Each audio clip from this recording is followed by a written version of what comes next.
Narito po muli si Nurse Dodong at nagsasabing magandang araw po sa inyong lahat.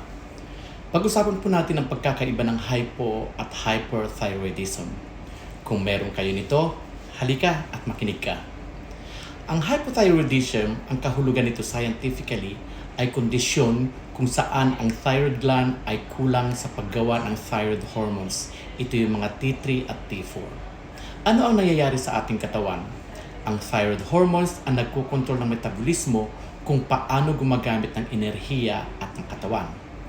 Kapag mababa ang T3 at T4, bumabagal po ang ating metabolismo. Tumataas po ang thyroid stimulating hormone mula sa pituitary gland bilang tugon para pasiglahin ang thyroid. Ang resulta po nito ay bumabagal ang tibok ng puso, paggalaw ng bituka at paggawa ng enerhiya. Kaya mabagal ang thyroid, kulang ang hormones, mabagal ang katawan, madaling mapagod, tumataba sila at nilalamig. Ang hyperthyroidism naman ang kahulugan nito scientifically ay kondisyon kung saan ang thyroid gland ay sobra sa paggawa ng thyroid hormones. Ano ang nangyayari sa katawan? Kapag mataas ang T3 at T4, bumibilis po ang metabolismo.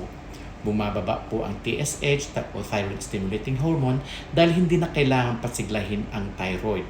Mas mabilis kaysa normal ang takbo ng mga sistema ng katawan.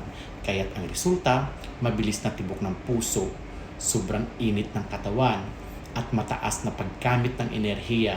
Kaya, masyadong mabilis ang thyroid sa hyperthyroidism. Sobra po kasi sila ng hormones, mabilis ang katawan, kinakabahan, pumapayat, at palaging mainit. Mas maganda po kung tayo ay may kaalaman. Kung may gusto po kayong pag-usapan, comment, like, follow lang po at subscribe lang at ishare po natin ito at pakitangkilikin na rin po natin aking YouTube channel at TikTok account Nurse Dodo.